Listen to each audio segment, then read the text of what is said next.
Damos inicio ahora a la lección número 6 de este curso introductorio a la teosofía. En esta ocasión vamos a hablar de un tema muy especial, uno que generalmente es bastante desconocido para la gran mayoría de la gente que vive en ese mundo. Se trata del gobierno interno del mundo. Este título probablemente a ustedes les causa extrañeza. Existe un gobierno interno del mundo. Da la impresión de que hay una autoridad que maneja el mundo. Como todos sabemos, políticamente ese no es el caso. Todos los gobiernos independientes y soberanos tienen sus propios gobiernos, como corresponde. Naciones Unidas es simplemente un órgano coordinador y de reuniones para ponerse de acuerdo cuando se presentan dificultades. Pero no es el gobierno del mundo. Existe, sin embargo, como dije anteriormente, este famoso gobierno interno del mundo, que siempre de él se habla en ciencia oculta. Actualmente, en el interés que existe por este tipo de enseñanzas en Occidente, normalmente se habla de la hermandad blanca. Se ha escuchado hablar muchas veces de ese asunto. La gran mayoría de la gente que habla sobre la hermandad blanca o que la menciona, realmente sabe muy poco respecto de lo que esta organización es, lo que representa, su razón de existir, y más aún, si es razonable suponer que existe. Es posible suponer que existe una organización de esa naturaleza, que es totalmente desconocida para la gran mayoría de la gente de este mundo. Eso es lo que vamos a dilucidar en esta presentación. En primer lugar, estamos hablando aquí, según se nos asegura, en teosofía y en todas las escuelas de ciencia oculta, se trata aquí de seres extraordinarios, de seres humanos perfeccionados, de verdaderos seres humanos, en otras palabras. Porque lo que normalmente ocurre es que los seres humanos nos consideramos humanos, con la corona de la creación, al fin hay una serie de ideas respecto a la grandeza de lo que somos con respecto a los otros reinos de la naturaleza. Somos el más avanzado, presumiblemente. Lamento tener que comunicarle a mis hermanos que están viendo este video que todavía no somos seres humanos. Estamos en el proceso de transformarnos en seres humanos. Un ser humano, según se nos asegura, es un ser de gran esplendor, de gran sabiduría, de gran consideración y amor por los demás. Una persona que ha descartado por completo el egoísmo y que jamás, bajo ningún punto de vista, recurriría a la violencia para lograr alguna meta, no importa cuán noble y elevada esa meta pueda parecer, no está dentro de sus posibilidades mentales, emocionales, ni de ninguna naturaleza el recurrir a una cosa semejante para lograr un fin determinado. Eso es lo que es un ser humano. Y si vemos nuestra historia, y vamos un poco para atrás, nos vamos a dar cuenta que está plagada de guerras terribles, crueldades sin fin, teñida de sangre hasta el final y hasta el día de hoy, en donde vemos conflictos terribles teniendo lugar en diferentes países, conflictos de orden sectario, religioso en la mayoría de los casos, otras veces políticos. Recurrimos a la violencia cuando queremos imponer nuestros puntos de vista. Eso no es humano, eso es la ley de la jungla. Y es una cosa que tenemos que eventualmente abandonar si lo que queremos es que este mundo realmente sea lo que tiene que ser y funcione en una medida de armonía, de progreso y de justicia, y es como debiera ocurrir. Nada de eso va a ocurrir mediante religiones ni mediante sistemas políticos. Lo único que va a ocurrir va a ser siempre conflicto, porque eso es lo que la historia nos indica. Si queremos que eso termine, tenemos que cambiar el estado de conciencia individual de cada ser humano. Cuando eso cambia, cambia la colectividad. Lo que tiene que mejorar aquí es el ser humano, no el sistema. Todos los sistemas religiosos o políticos son teóricamente nobles y elevados. Es el ser humano el que es incapaz de respetarlos. Aunque los asuma, aunque diga que cree en ellos, no los respeta. Y en consecuencia lo que tenemos es caos y dificultades de todo tipo. No hay necesidad de que haya tanto dolor en el mundo. La vida física es dura y es difícil. Todo el mundo lleva una cruz. Eso lo sabemos todos. Pero no tiene que ser tan difícil y tan prolongada en términos del número de encarnaciones como nosotros la hacemos debido a nuestra continua forma de violar nuestros propios principios y bastantes de los principios establecidos por las leyes universales y parámetros que rigen nuestra evolución. Si queremos mejorar, tenemos que mejorar colectivamente, tenemos que mejorar individualmente primero que nada. De lo que estamos hablando aquí, cuando hablamos de la hermandad blanca, o del gobierno interno del mundo, o de la jerarquía planetaria, diferentes nombres se le han dado, es de seres humanos que han logrado superar todas esas dificultades. Han logrado ya su realización individual. Han llegado a un punto de desarrollo en el cual ya no pueden aprender o desarrollar nada más a nivel humano. Han recibido lo que se conoce como la quinta iniciación mayor. Brevemente diremos que estas iniciaciones son algo que se da a nivel oculto, que se dan solamente en el plano astral, para decir en la esfera astral de la Tierra, y tienen que ser conferidas por un maestro de la jerarquía. Si acaso algunos de ustedes han ofrecido en alguna organización de este mundo, objetiva, del mundo físico, darles iniciaciones, con el pretexto de que eso les va a causar un aumento en su calidad espiritual, están siendo ustedes engañados, y sobre todo si les exigen dinero para hacerlo. Estas iniciaciones se confieren por mérito, no por dinero, número uno. Número dos, en el mundo físico no pueden realmente ser conferidas, porque no prenden, no toman en el cuerpo físico. Una iniciación es sencillamente una entrega de energía extra, energía interna, energía cósmica extra, que se le da a cada persona que ha llegado al punto en que la merece. El místico Gurdjieff decía que una iniciación es un estado de conciencia en donde todo se ve con mayor intensidad, con mayor claridad. Hay algo más al respecto. Representa también un escaloncito más en nuestro proceso de desarrollo personal. Y es muy importante porque eso estimula y nos damos cuenta que estamos avanzando. ¿Avanzando hacia dónde? Hacia la perfección humana. Eso es lo que los maestros de la jerarquía planetaria son. Seres que han alcanzado la perfección humana mediante un número de vidas en las cuales se ha destacado la virtud, se ha destacado el buen proceder, se ha destacado el amor y la consideración por los demás, se ha abandonado el egoísmo por completo y se vive para servir a los demás, que son nuestros hermanos, que son parte nuestra porque todos estamos unidos. Es un hecho que todavía la ciencia probablemente no ha logrado establecer con claridad. Pero en ciencia oculta lo que se nos dice es que estamos separados solo en términos del cuerpo físico. En todo lo demás somos parte de un todo. Y en consecuencia, cuando causamos el dolor de otras personas por nuestra inmadurez, por nuestro egoísmo, lo que hacemos, nos hacemos daño a nosotros mismos. Ese daño puede no observarse de inmediato, cuando hemos adquirido lo que buscábamos. Pero eventualmente, a la larga, nos va a hacer el mismo daño. Porque hay leyes universales que lo establecen de esa manera. De manera que tenemos que pensar dos veces antes de proceder de manera antisocial o inadecuada o guiada por el egoísmo. Siempre hay un precio que pagar. Los maestros de la jerarquía planetaria, según se nos dice, son 63. Son personas que han llegado a ese punto de desarrollo y cuando se llega a ese punto de desarrollo se le confiere a la persona la quinta iniciación mayor, que son iniciaciones que se confieren a través de las vidas de un individuo. Cada 7 vidas más o menos se le da una iniciación mayor cuando el individuo tiene los méritos necesarios para eso. La quinta iniciación mayor es la que libera al individuo de la necesidad de volver a encarnar. Ya ha aprendido todo lo que tiene que aprender, ha desarrollado todo el potencial que el ser humano puede desarrollar.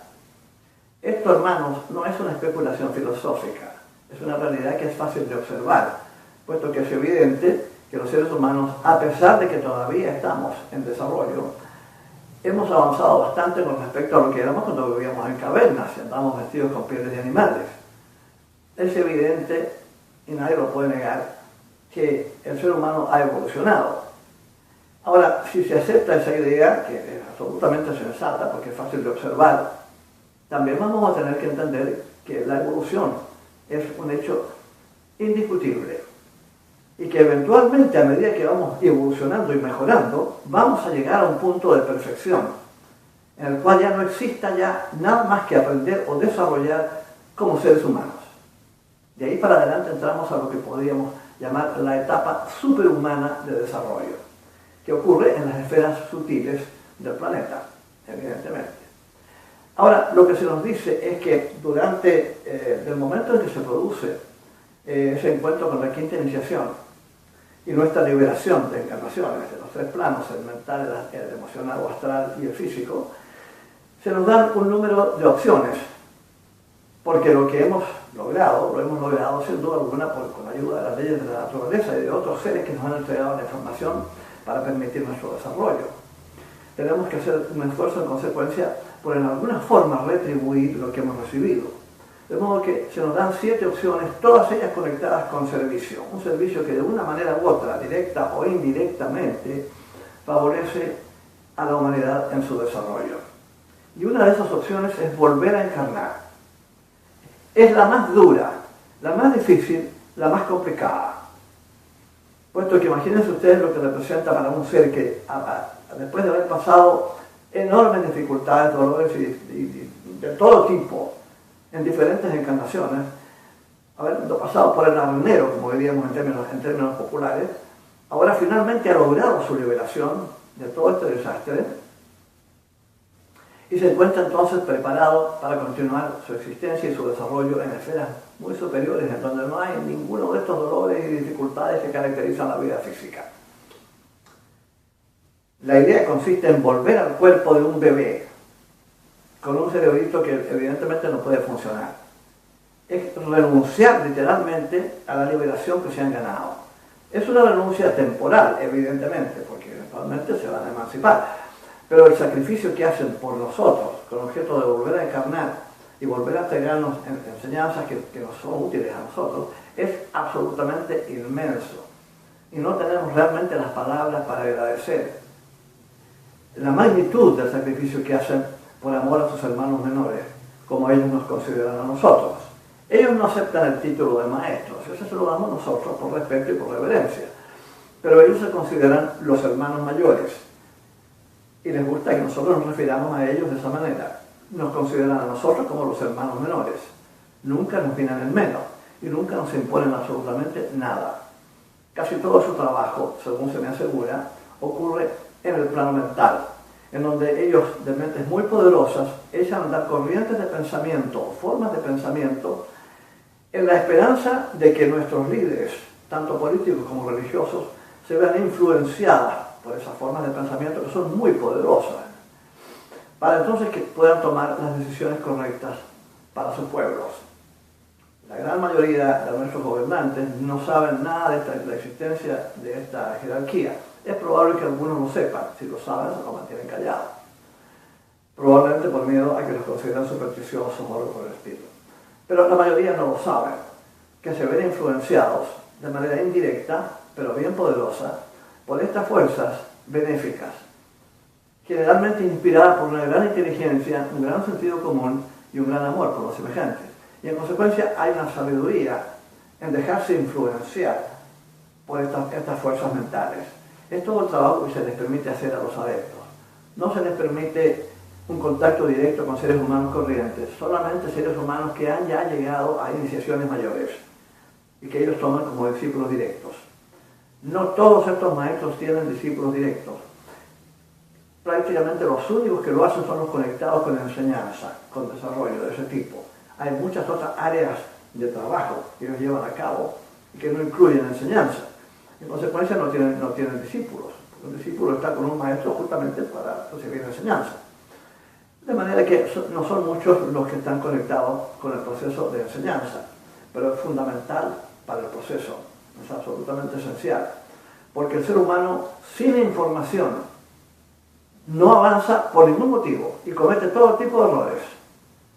No está debidamente estimulado para pensar correctamente, porque no recibe la información necesaria para hacerlo. Mucho peor aún es cuando pertenece a religiones dogmáticas, que les aseguran que ellos son los únicos válidos, que son representantes de Dios en este planeta, y que todas las demás religiones son falsas y esa gente está mintiendo. Esa sería, digamos, la receta segura para el atraso y para dejar de evolucionar. El ser humano no debe, bajo ningún punto de vista, adquirir creencias fijas de ideas dogmáticas que por lo general son incorrectas o son incompletas. Y no se deben, por ningún motivo, formar parte de la inteligencia, ni del intelecto, ni de la intuición de ningún ser humano. Aceptar ciegamente cosas que le dice a uno una determinada religión, porque esas cosas a uno le suenan bien y le gustan, es un gravísimo error que estorba el desarrollo interno de la persona. Si queremos desarrollarnos y llegar al punto de esplendor que han llegado los maestros, lo primero que tenemos que tener es libertad absoluta en nuestro pensamiento. Recibir la información de fuentes que confiamos. ¿Cómo confiamos en determinada fuente de que nos va a entregar la información adecuada, ya sea filosófica, religiosa o como sea? Examinando con mucho cuidado lo que se nos ha dicho, ponderándolo, dándolo vuelta, observándolo, comparándolo, para determinar si realmente apela a nuestro sentido común y a nuestra capacidad de análisis.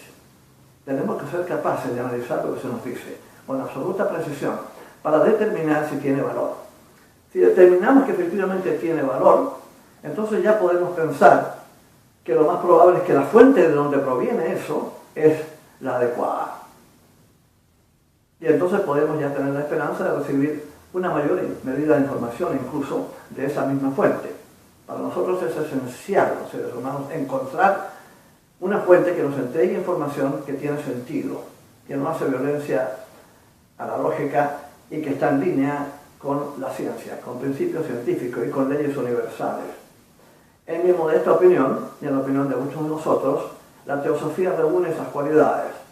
No estoy diciendo yo que sea la única escuela y la única válida, y que la teosofía tiene la última palabra y tiene la verdad absoluta.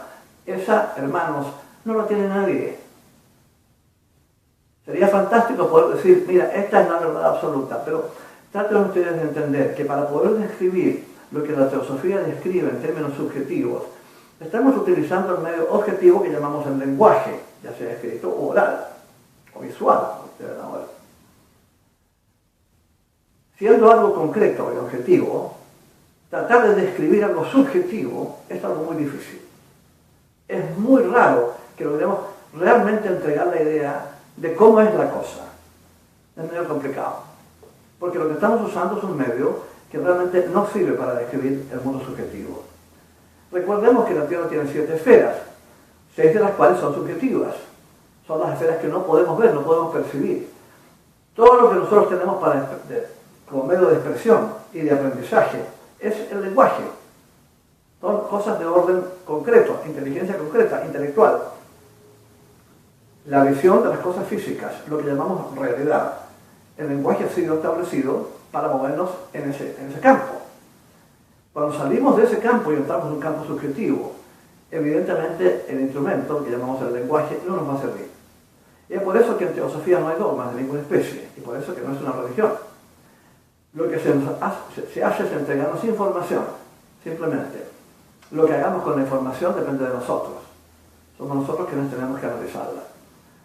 Pero de ninguna manera debe considerarse esa información como absoluta, como completa, no lo es, y se nos ha dicho bien claramente, ni algo definitivo como la verdad ultérrima. Lo que sí se puede decir es que las hipótesis que vamos a recibir y que ustedes están recibiendo a través de estos videos son sensatas, tienen lógica, están en el sentido común y no hacen violencia a principios científicos ni a leyes universales. De manera que está perfectamente legítimo considerarlas como hipótesis de trabajo. Eso es todo lo que pretendemos hacer. Estas hipótesis de trabajo nos indican que existe este grupo de maestros que nadie conoce porque realmente permanecen sumamente ocultos. Y hay razones muy, muy claras y muy válidas para que permanezcan de esa manera. Ni siquiera corresponde pensar lo que la prensa haría con ellos una vez que se descubriera su existencia como seres superhumanos. No habría fin, no podrían tener la menor privacidad para llevar a cabo el trabajo que necesitan llevar a cabo. Y en consecuencia, uno de ellos le dice a uno de los teósofos originales de la época de la fundación de la Sociedad Teosófica, Alfred Sinek, que era un británico que vivía en la India que tuvo correspondencia con uno de estos maestros. Le dice, por favor, trate usted de entender que nosotros no estamos interesados en que usted convenza a los demás de nuestra existencia. Esto para nosotros es un secreto, tenemos que cuidarlo. A la hora que esto se vulgariza y pasa a ser lugar común, no tendríamos un instante de paz y tendríamos que estar resguardando nuestra privacidad a un costo irrazonable de energía. Deje que la gente investigue, deje la duda, porque la duda trae el deseo de investigar, y eso hace que el ser humano crezca y aprenda a luchar por el conocimiento. Está por el momento dormido esperando que le entreguen conocimiento y él echarse para atrás sin siquiera analizarlo y entonces a adquirirlo, sin preocuparse de si es o no es verdad. Esa no es la forma, y eso atrasa la evolución del ser humano. De manera que por favor tenga en consideración todas estas cosas antes de que usted se interese en empezar a proclamar por todas partes nuestra existencia. No tenemos necesidad de eso y de hecho nos perjudica. Por favor, mantenga nuestra existencia en discreción. Ustedes preguntarán entonces por qué tenemos este video y estamos hablando de ellos. Bueno, porque ha llegado el momento, a esta altura del desarrollo, de lo que yo estaba hablando anteriormente. Esta correspondencia con el señor Sinet fue en 1882. Han pasado los años, han pasado las décadas. Es absolutamente esencial, ¿no? Ahora, que la gente sepa que existe esta hermandad.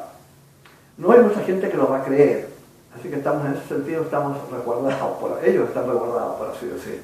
No necesitamos convencer a nadie, no hay la intención. Pero pienso que es extraordinariamente estimulante para todos nosotros, seres humanos, el saber que la razón por la cual estamos aquí es el llegar a ese extremo, a ese punto, a ese objetivo de esplendor, sabiduría y poder, que es lo que los maestros representan. Todos estamos destinados a llegar a ese punto, todos estamos destinados a eventualmente recibir la quinta iniciación mayor y emanciparnos de los tres planos inferiores del sistema, para llegar a una vida de mucha mayor alegría. La vida física, el proceso evolutivo físico, digamos, está caracterizado por el dolor. El dolor es lo que nos gusta, evidentemente, siempre preferimos el placer. Pero el placer no duerme, es un hecho. El dolor, en cambio, es el mejor maestro que tenemos en la escuela de la vida, porque nos obliga a reflexionar. La reflexión trae el proceder correcto, y el proceder correcto trae el avance, que es la razón por la cual estamos aquí. La jerarquía se va a mantener en consecuencia bastante oculta siempre, eso es inevitable. Se nos dice que la mayoría de ellos están en el Tibet transhimaláyico, cercano a un pueblecito que hay en esa área que se llama Shigatse. Hay un montón de leyendas con respecto a cómo son estos maestros, y hay mucha gente que se le ha metido en la cabeza tonterías como los maestros ascendidos y todo este tipo de cosas. Son cosas que inventa la gente, que inventan ciertas organizaciones que no saben realmente de qué están hablando. Maestros ascendidos, ¿ascendidos a dónde? Parece que la idea connota este asunto de la ascensión de Cristo, que se supone que de repente se elevó en cuerpo físico. Había solamente un testigo, que es María Magdalena, se me parece, y se eleva entonces, ¿a dónde? Hacia arriba. En el espacio no hay arriba ni abajo, como ustedes saben. Y la idea de que alguien pueda entrar en cuerpo físico a un mundo que no es físico, el cielo, es absurda. Hay que olvidarse de esas cosas, porque son cosas que no tienen sentido, hermanos. Lo más importante de todo es que lo que adquirimos como ideas, descarte las tonteras, descarte las cosas que no tienen sentido, que son ideas infantiles, que desafían la lógica más elemental. Ahora, si se está hablando de maestros ascendidos en el sentido de que son personas que han en alguna forma evolucionado y han llegado a ese punto de desarrollo, ya es distinto, sí es metafórica la idea, pero la gran mayoría de la gente piensa realmente que esta gente saltó como una especie de cohete de la NASA hacia arriba. No se sabe hacia arriba dónde, porque como dije anteriormente, en el espacio no hay arriba ni abajo. Eso hay que abandonarlo por completo. La mayoría de ellos vive en Shigatse y no tienen, como se pretende también en estas organizaciones, solamente cuerpo etérico o cuerpo astral. Son seres encarnados, entendámoslo bien, vinieron a este mundo nacidos de mujer, paridos, por así decir. No pueden ser distintos de nosotros en ese sentido. Eso es un principio establecido. Si quieren venir a dar servicio, tienen que hacerlo en un cuerpo humano. Ahora, ese cuerpo humano es distinto, en el sentido no de forma, ni mucho menos, la forma de todo. Ustedes vieron en el principio de este video, ustedes vieron los retratos de dos de ellos, el maestro Moria, que era el maestro de Madame Blavatsky, y el maestro Kuthumilal Singh, que fue uno de los que ayudó a Madame Blavatsky a escribir la doctrina secreta, conjuntamente con el maestro Moria. Ellos son los más cercanos a nosotros, digamos, en ese sentido. Y tienen cuerpo físico. Todos tienen cuerpo físico. Los 63 maestros que corresponden a la jerarquía tienen cuerpo físico. Lo que pasa es que no lo utilizan mucho. Número uno. Número dos, se dice que ese cuerpo físico puede vivir muchísimo tiempo. Mucho más de lo que viviría, más o menos 6 o 7 veces más de lo que viviría el cuerpo humano normal. Tienen un método ellos para mantener el cuerpo joven, sin enfermedades y activo. Un método es probablemente una forma de alimentación también, probablemente una hierba o un producto grandes antioxidantes que les permiten mantener el cuerpo siempre joven.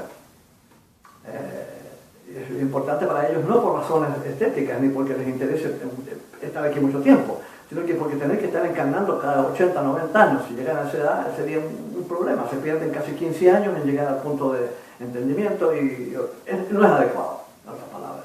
De modo que les permite alargar, digamos, la existencia normal de su cuerpo físico. No creo que pasen más allá de 700 años, como se me ha dicho.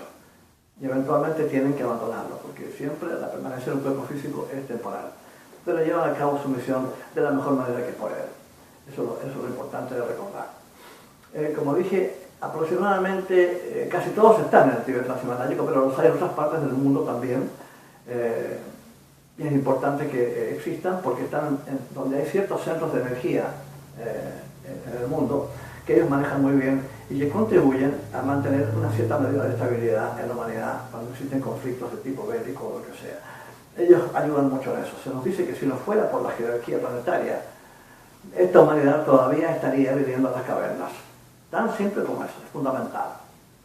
La jerarquía se originó hace 18 billones de años atrás, cuando vinieron de otro planeta una serie de seres espirituales muy elevados, se llaman los Kumaras, que se les llama, para ayudar en el proceso de esta naciente humanidad nuestra, que recién hace 18 millones de años empezaba ya a tomar la forma que tiene actualmente a nivel físico, de cuerpos en posición vertical y con tronco, extremidades y cabeza, fundamentalmente, el tipo físico. Y eventualmente entonces, con el apoyo de esta jerarquía, que eran seres como extraplanetarios, como le llaman, la humanidad empezó su grado de desarrollo. Muchos de ellos tuvieron que acercarse para encarnar, para poder de alguna forma dirigir directamente el proceso. Fue muy prolongado. Eventualmente, a medida que seres humanos van desarrollando, se incorpora a la jerarquía cuando otros ya abandonan y siguen a niveles más elevados de evolución. Nadie se puede quedar eternamente en ninguna parte, mucho menos en el proceso jerárquico, digamos, que tiene la hermandad, fundamentalmente. Hay un resumen de la señora Besant que explica bien claramente lo que son los maestros. Probablemente no estemos totalmente de acuerdo en algunas de las cosas que dice, pero fundamentalmente dice que trabajan a través del plano mental y que también es posible para ellos ayudar en casos de mucha necesidad. Hay muchas personas que necesitan, ellos intervienen para poder ayudar en lo que se pueda. Tienen una cierta medida de libertad en ese sentido, pero sus discípulos son todos gente de mentalidad, digamos, de desarrollo interno, digamos, que han recibido ya iniciaciones mayores. De otra manera no se les permite el trabajo. Sobre la jerarquía se puede decir muchísimo más, pero no tanto tampoco porque ellos no están interesados en entregar la totalidad de la información que pueda haber con respecto a ellos. Mientras más discretamente solo se les deje, más contentos van a estar, más libertad van a tener para llevar a cabo su trabajo sin interrupciones de ninguna especie. En nuestra próxima lección vamos a hablar sobre la doctrina de los ciclos, el proceso de evolución de una humanidad, y vamos a explicar los procesos de Lemuria y de Atlántida, que son objetos generalmente de mucha especulación, de muchas novelas y películas que se han hecho incluso, todas generalmente equivocadas, porque son cosas que se hacen para entretenerse, pero no para entregar una perspectiva histórica adecuada. En la próxima clase hablaremos en consecuencia de el gobierno entero del mundo en la de hoy. No, vamos a hablar con respecto a la doctrina de los ciclos, el proceso de evolución de nuestra humanidad. Hasta entonces, muchas gracias.